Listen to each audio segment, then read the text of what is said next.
Maneva na sema PENDREAM TV. PENDREAM TV de osia dem yopo.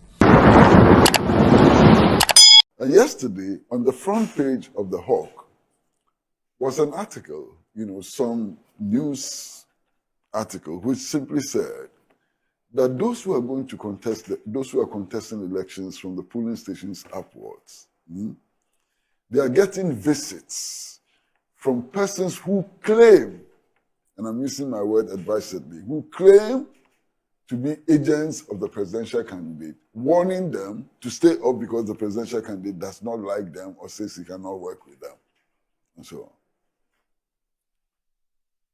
There's no evidence to suggest that that is what is the presidential candidate is actually the one who is doing this. Because it may well be that people are using his name, even without his knowledge, but this is happening.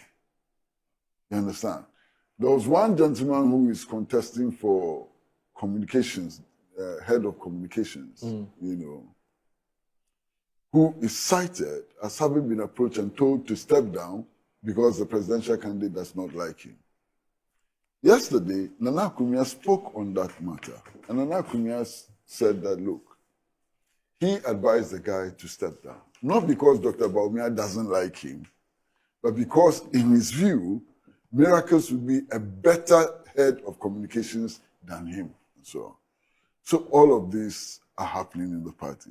But something interesting was also published in the Hawk of yesterday, that there was some mediation efforts in one of the constituencies in Accra. And that one of the national vice chairpersons actually led that mediation effort. And that when he left the meeting, 7 masked men caught him and gave him the beating of his life. What, in NPP? Yeah. Oh, really? Yes. Yesterday. So my immediate reaction was to associate that with the elections, But then quickly I was told that, there was another reason for his being beaten, which had nothing to do with the election process.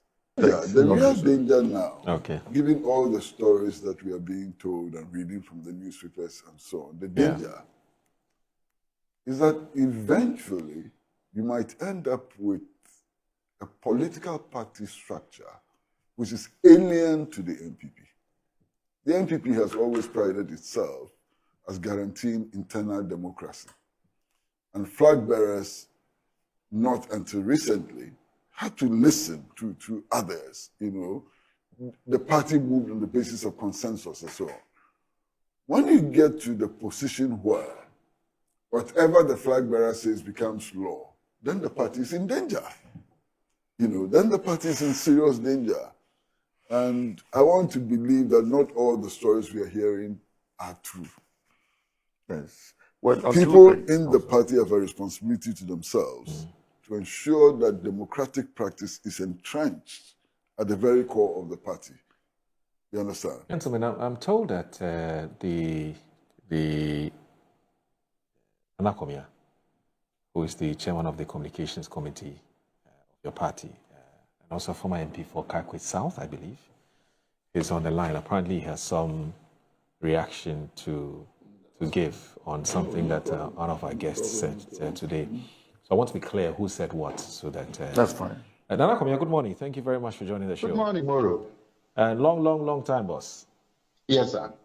Yeah, good to hear from you. Now, we understand you have some reactions to give. What exactly are you reacting to, and who said what? Well, thank you, Moro. I'm sorry I hadn't been following your discussions, but so forgive me if my understanding is wrong. But my understanding is that Kwesi Pratt is saying that there was something about an assault on an NPP executive member, and I had then brought a message that the member was assaulted because of some woman. Is that the correct thing that he said? Oh, it was about the story that broke a few days ago, and it had to do with the second vice chair of your party, one Alhaji Haruna. And I know. I was on the yes. discussion with Kwesi. I'm saying, did he say that I had concocted some message? I don't recall him saying What I said was that. that I don't you recall him read a saying that. message Yes. which said that he was beaten because he had been warned to stay off a Away from certain a woman, woman, yes. and he was not staying off the woman. Yes. That's why he was So it beaten. was a message you read. Yeah, that's what I said. Yeah, it's not even a message. It's a news item. Kwesi read a news item from some newspaper. And I also saw a news item on the same matter, and I also read it. What is the problem with that? There's no problem. Yes, so that's it. What is the problem? There's no problem. You I read. understand you said there's a problem with that. No. Oh, you read from your phone news item, message, or whatever, which Yes. indicated the news that item is on my he phone. was not beaten because of a party disagreement, Yes. and that he was beaten because he had been warned of a certain woman, Yes. and he had not heeded that warning. Yes. That's all. That's what happened. So you read it. It wasn't your explanation, but it was something you read on an online. So what is the problem online with portal. that? I understand you, Kwesi. You say there's a problem with that. No. He didn't say that. Nana Akomea. Nana Akomea. What I'm saying is that the allegation initially was that he was beaten because of a party dispute. Yes. Okay. Yes.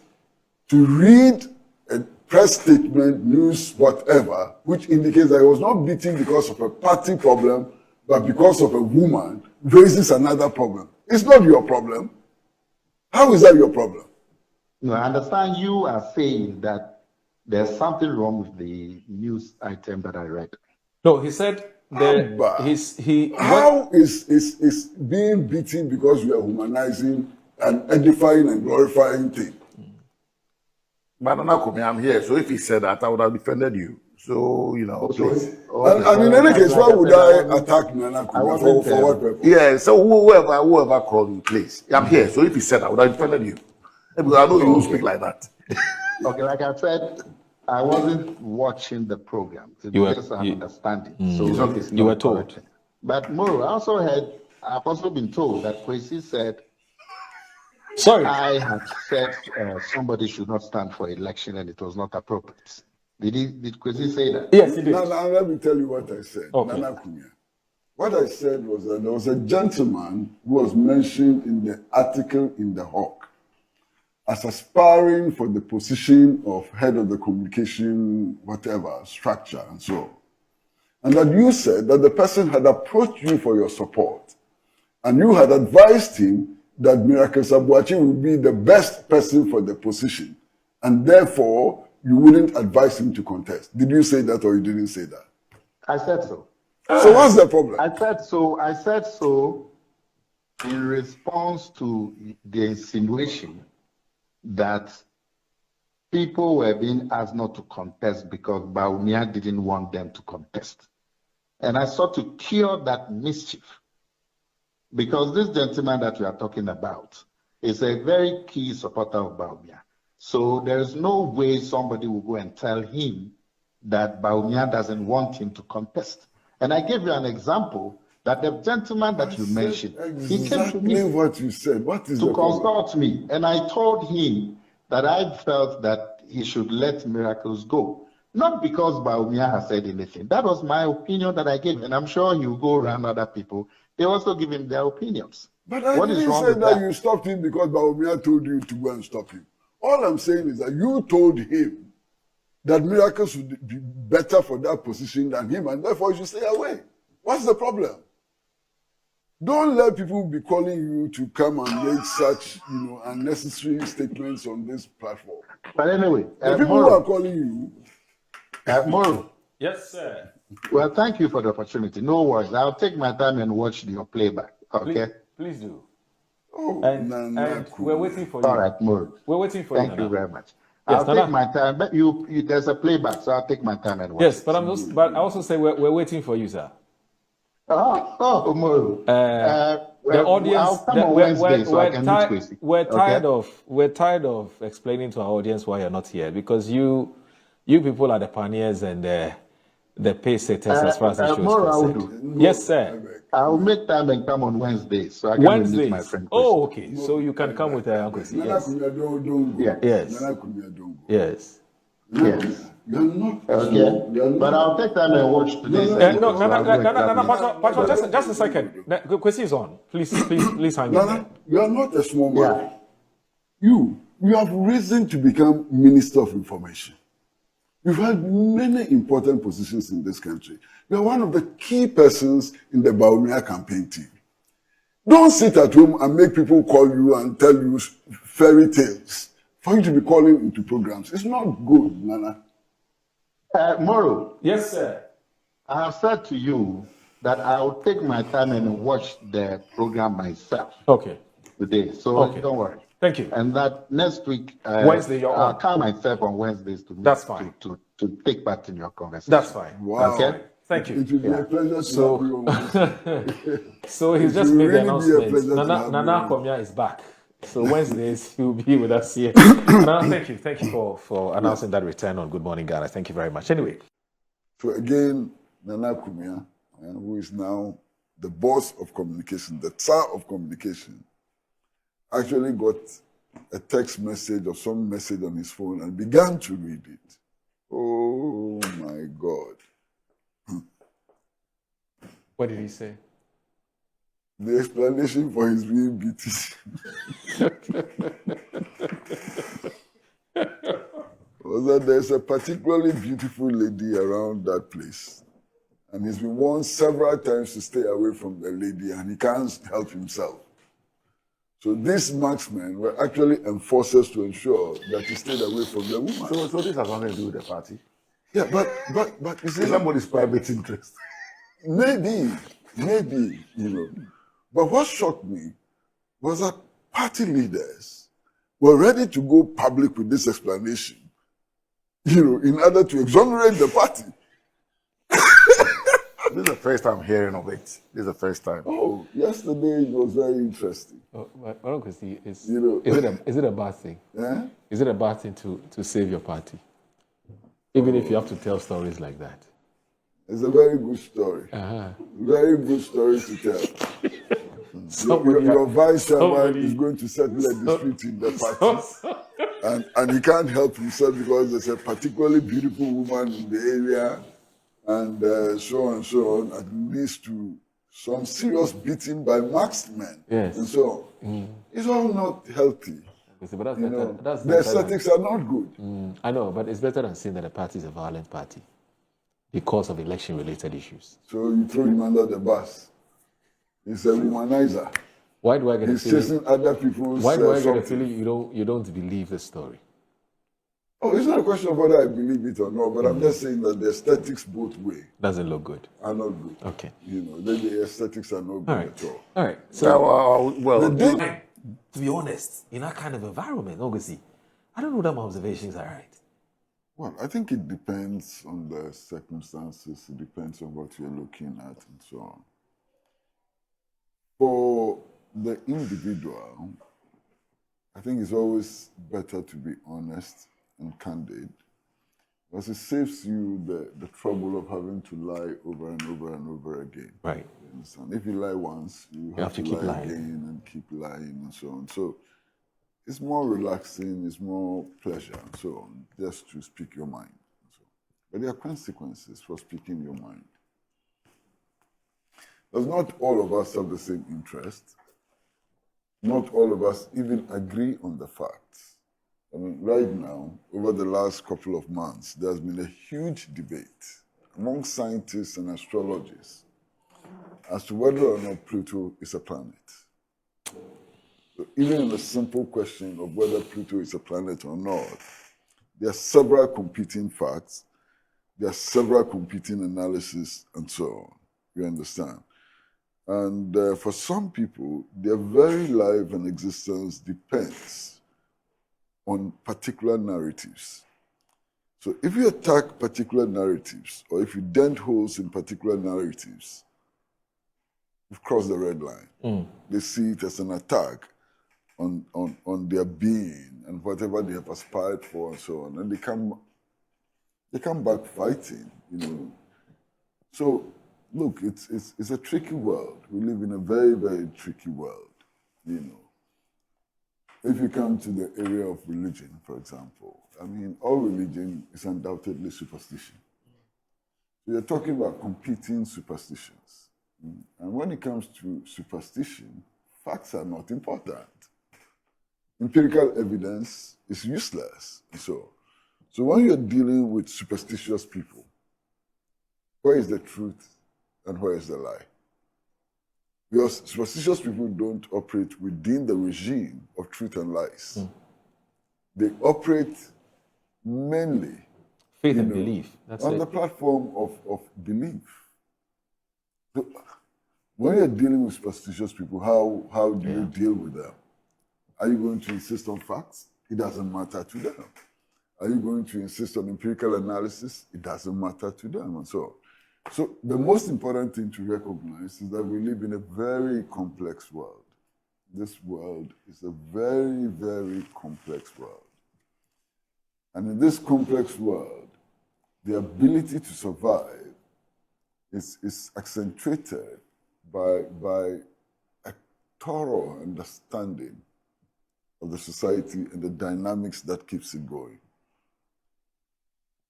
To be safe, to be safe in this world, you have to be, and I know that some people will disagree, but you have to be a Marxist to understand reality in its fullness. Okay? And for me, the most important thing in understanding this world is the law of dialectics, which sees the interconnectedness of all things. So once you begin to understand the interconnectedness of all things and so on, nothing is strange. Nothing is inexplicable and so on. So that's the advantage of being a Marxist, because the science of dialectics then aids your complete understanding of the world. You cannot be a Marxist without understanding the world in its complexity and in its fullness and so on. So you've asked a very difficult question. There's no straightforward answer. It just leads us to a very complicated world. But Kwesi, in all our spheres of endeavor and all that we do in our lives, we ought to take feedback. Because without feedback, we all agree you can't do better. Because it's almost like you're walking in the dark alley or in the shadow. But for some reason, feedback is very difficult to take, and especially for our politicians who are in the business of constantly interacting with people and so on. And you'd expect that when a colleague says, hey, watch it, rather than listening to what the person is saying, we're more interested in who is saying it in order to place premium of value or importance on what the person is saying. I mean, how can you be a successful politician or even a human being without listening to what people are saying? Of course, that's not to say take everything people are saying, but you've got to be able to decipher. You see, Moro, I don't get it, but people don't want to hear the truth. No, Moro, you again. Obviously, on several occasions, you've been on this platform where you have called people out, whether NDC, NPP, and you're saying, watch it, it's bad, it's blah, blah, blah. And people call me and say, why do you guys put this man on? He's making us unpopular and blah, blah, blah. I'm like, but that's your problem. But people don't want to hear feedback. Moro, there's again a very big problem. I mean, the assumption is that feedback is good. So, how do you determine a good and bad feedback? Exactly, or whether even the feedback you're getting is sincere? I mean, 2 weeks ago, I put out something on my Twitter page. Yes. What is it? I'm driving through the streets of Accra. Somebody, a street vendor, stops me and says, I haven't eaten the whole day, So can you give me 10 cedis to buy some cocoa and so on? So I had 10 cedis, I gave it to the street vendor. Then he immediately launches into serious attacks on the NPP. How the NPP is responsible for all the problems we've had and so on. And I said to him that, look, I am not an NDC person.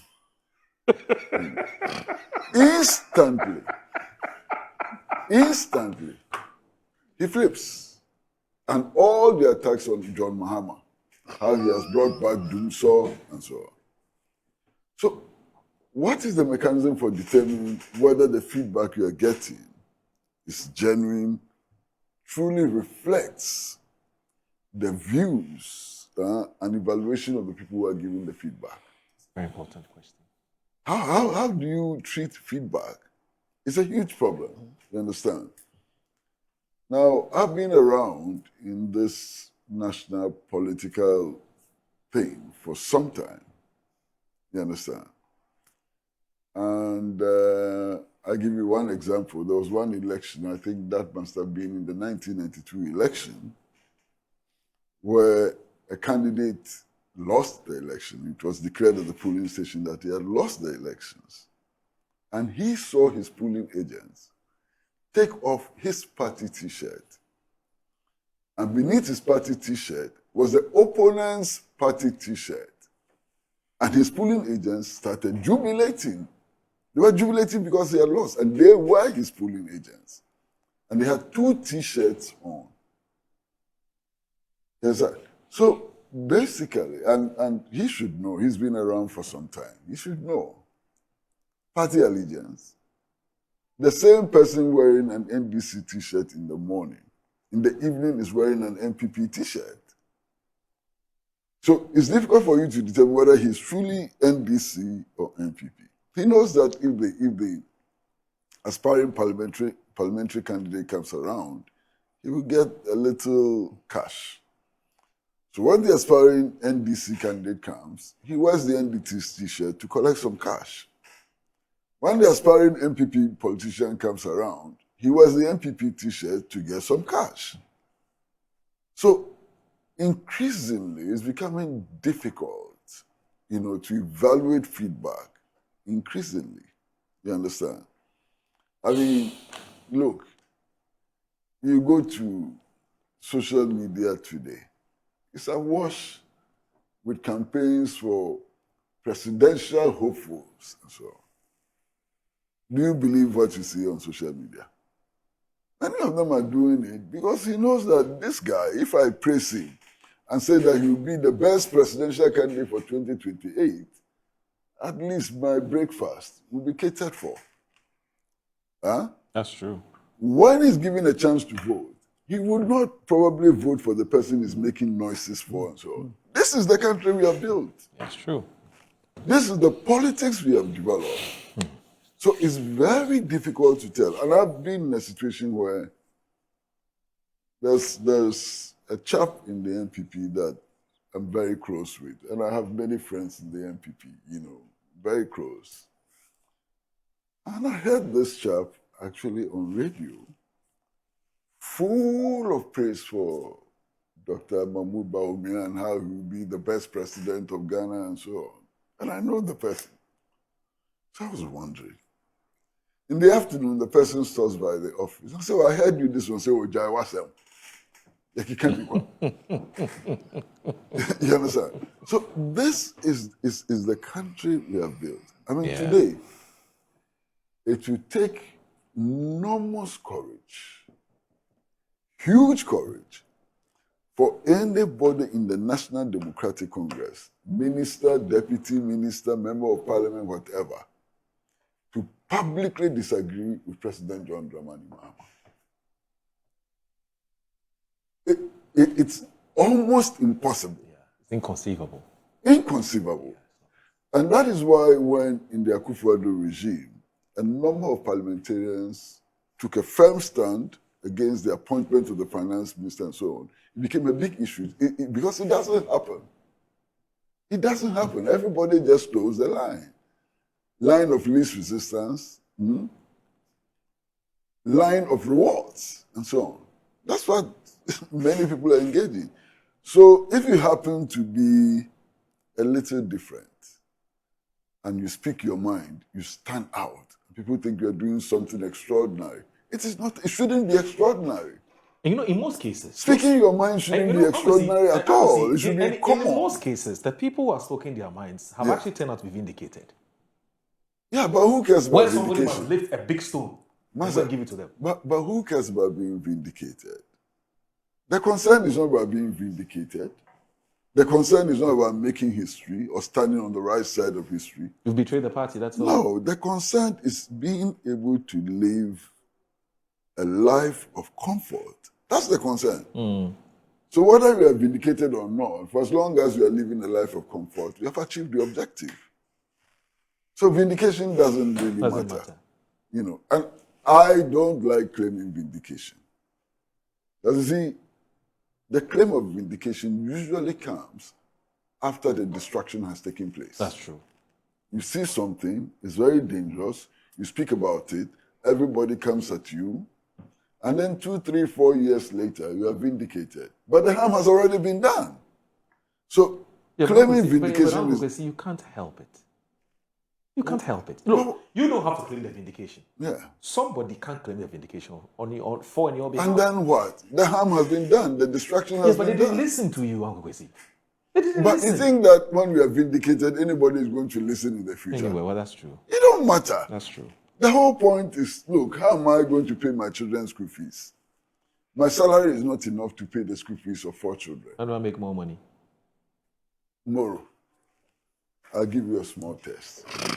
This morning, after we leave the studio, just walk with us downstairs and see something for yourself. Normally, there'll be about 20 to 30 people standing there, waiting for panelists on this show. Yes. And as soon as you get there, they start heaping accolades on you. The best politician Ghana has ever seen, future president, and so on. You know that. Those who gather at the radio stations and television stations to do this, what are they looking for? That's true. Just looking for enough money to go and buy his breakfast. But unfortunately, some of our leaders take these things seriously. They come to Metro TV, they sit on this platform, they get down there are 20 people shouting their praises and so on, so that they can get 200 CDs in the morning. And they take it so serious, they go and declare their intentions to become president. They are idiots. Mr. Kwesi Pratt for president. Hey, my friend, I beg you, my friend. I have no interest. To you, I think you've nailed it for me. But let's do this. Let's do this in a few minutes before we move on to some more substantive issues for the day. So I was asking about your general secretary aspirations. How is it going? Like we say it in Pidgin, how big grounds now? Well, the party is going through its own internal elections. As we are well aware, every elected officer's tenure comes to an end this year. So we started with the polling station elections, from there to the electoral area coordinators, then to constituency, region, and national. So, we are all waiting for the delegates list, because others will contest, others won't contest. Some have passed away, some have moved on. So we have to wait till maybe middle of July, thereabout, when all the elections would have been conducted because they form a substantial chunk of the delegates, the constituency executives. That'll be 19 executives times 276. So we're waiting for that to be in place before we can then, start canvassing the country. So that is where we are now. But before that, I've met with all the constituency chairs, some regional executives, the constituency secretaries, assistant secretaries, women organizing their deputies. That's where we started. And then the top-down approach came in, and then we had to stop for the flag bearers the aspirants, for them to go around. So we are just waiting, hopefully, by middle of July, hit the road again. I've also seen some pictures where you were in a hearty chat or interactions with the former president, Kufuor, and the former president, Nana Kufuor, and even the current flag bearer of the NPP, New Patriotic Party. I guess that's it. Dr. Mahmoud Bamia. How did all those meetings or engagements go? It's all part of the consultation and consultation process. I had to meet Presidents Kufuor and Kufuor to inform them of my intentions, and also they also had their words of advice for me. And lately, the vice president, he had former vice president, he had to travel out of the country immediately after the primaries. I think he was away for about a month or 5 weeks. So I had to wait for him to come, and officially saw him, I think, on the 22nd of April. Yes, to also formally inform him. So I'm waiting to also inform Parliament when they resume, and then I'll then start, visiting other. I've also been visiting other party people, but that are not as prominent as these three gentlemen. So that is where we are. Yep. Would you say the engagements were fruitful? No, very fruitful. Very fruitful. Very fruitful. All right. Finally, Eugene knows. He knows better than me when it comes to this competitive politics and so on. So far, all the reports indicate that he's doing very well on the ground. I'm sure you've had those reports and so on. But Eugene, my friend, don't forget that in the final analysis, what is going to be the determinant will be the size of your pocket. Don't overlook that. That is what our politics has become. Look, in some of the elections, of course, you are aware of the studies, empirical studies which have been done, which suggest that to be president in Ghana, you need about $100 million. $100 million. Are you combining the primaries and the general election, or just no? I'm just saying that that's how expensive our politics have become. research. Oh yeah, from primaries to general election, yes, even more. Yeah. Internal elections, internal elections, the estimates are staggering. Yeah. Yes, But 35 to 40 million. They are dizzying. Internal elections. In some parties, the flag bearer election, which is an internal election, can cost you as much as $20 million. Absolutely. You understand? So it's not a simple tax you have taken upon your shoulders. You obviously, and I've known you over the years, want to serve your country and so on. But the people with the power to give you the opportunity to serve your party and country, it's not all of them who are driven by the same motives. Of course. You understand? So I pity you. That's all I can say for that. I really pity you. It's part of the process. Thank you very much for your concern. But can you raise $20 million? No, he doesn't have to raise that much. But because the flag bearers, the presidential candidates were meeting polling station executives, the coordinators. Sorry. I was just restricted. That's yes. Today, the constituency executives, yes. the regional so in your executives. case, do you have that's fine. It's for flag bearership. We say that's true. But in your case, are you very clear in your mind how much you're supposed to raise? Please, it's not. But it's not for public consumption. It's not for public consumption. For him to come and sit here and say, "I want to raise so much," and so on. I mean, even the internal revenue is going to go up. If he speaks honestly about how much he has to raise, GRA should go after. No. You was not going to get it out of me because you don't want. You're not going to get it out of me. Because yes, you're right. The delegates, the number of delegates for the flag bearers election was, I think, 210,000. Okay. Delegates. Okay. I would suggest about 5,000 to 6,000. Okay. So it's a fraction. Yes. It's manageable. So standing committee Just sector. imagine. They're giving each. Just imagine that on election day, we have about 250,000 people, eligible voters on election day. And as you and I know, some candidates pay up to 500 cedis per delegate. Some pay more. So 500 cedis multiplied by 250,000. That's 10 million straight. That's just on the day of the elections. It doesn't include the logistics like petrol, fueling of vehicles and so on, food, security mobilization, food and so on. It doesn't include it. Just how much we are putting into the pockets of delegates. Just how much. So 500 cedis times 250 delegates, 250,000 delegates. That's more than 10 million. That's on one day's expenditure. Crazy. Well, so your standing and the sector committees, they've been formed. We've seen all kinds of.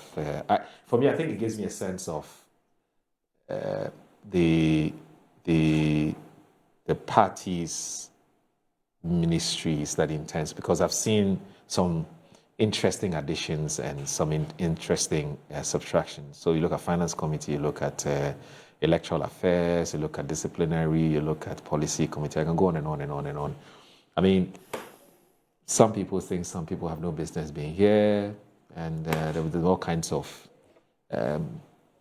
misgivings which have been expressed by some party folks. Some of them have actually called me personally to say, well, they don't understand why this person is there. This person doesn't even mean well for the party, and so on and so forth. I mean, I don't know what you've also been picking on the grounds. Is everything okay with this committee that's been formed? Yeah, I think when it comes to, well, once a decision has been made by NEC and National Council, it's binding. So we must all respect the decision of council. But I think from Friday all the way through the weekend, there were various concerns being raised by our members. And these are some prominent members of our party on social media, also raising concerns. Well, we felt that the list is not exhaustive. There's going to be a more comprehensive list by the 25th of May. So then it begs the question, if the list is not comprehensive, why did the party put it out? Yeah, one school of thought Did was you saying, get the point I'm making? You are right. One school of thought was saying, if not comprehensive, why put it out? One school of thought is saying that so are we going to call National Council and NEC again to come and approve the additions? Yeah. But like it's I a said, legitimate question. It's a decision of National Council. So we are not here to reduce it to you said this one said that. Okay. Let's wait and see what will transpire on the 25th of May. That's the date that's been put out at the official inauguration of these committees. Okay.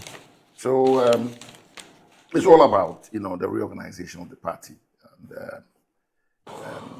And some of us who raised the issue of timing. That we are in the middle of internal elections. Why couldn't it wait? And why have we waited all this while to do it now? Yeah. Now, these are all concerns expressed on social media. But like I said, once the National Council, takes a decision, well, that's the second highest decision-making body outside of Congress or conference. So once that decision is taken, we must all abide by it, respect it. You may have our views, like a Supreme Court ruling or judgment. You all have our views. Right. We talk about, but the decision has been made. Let's move with it. You understand? Yeah. So that's all I can say on the matter. But in terms of the spokespersons, these are listed in the party's constitution. Started, as a member of parliament, yes, I was a spokesperson for employment committee. So these are automatic positions. Once you become now they are ranking members. Some two are still chair. Yeah. But once you become a chairman or a ranking member, there are about 20 spokespersons that are admitted into NEC meetings, possibly National Council meetings, by virtue of the fact that they hold the chairmanship of a committee or the ranking member of a committee in Parliament. So that is also that. So let's wait. I mean, I don't think we should run haywire. Let's wait till 25th of May. So the full list is out. Full list, but we must all be guided by unity. Okay. Everything we do must try and bring everybody on board. Make sure that we are all moving the same direction. Yes. Okay. You see, excuse me. The newspapers were very interesting yesterday. Yes. Very, very interesting. In fact, the newspaper that I found most interesting yesterday was the Hawk newspaper, and I'll explain why. You see, most of the newspapers put out the story that these committees have been formed by Dr. Mahmoud Bawumia, the flag bearer. You agree?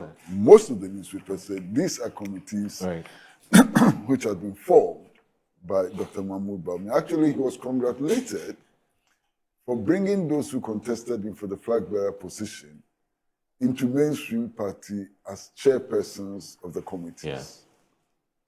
So the question which arose was that, does he really have the mandate to form these committees?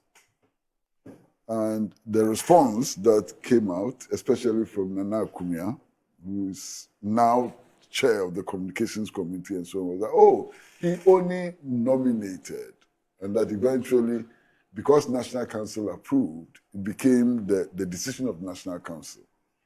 And that even in the process of forming the committees, there were about 20 people who were involved in the consultations and shaping things and so on.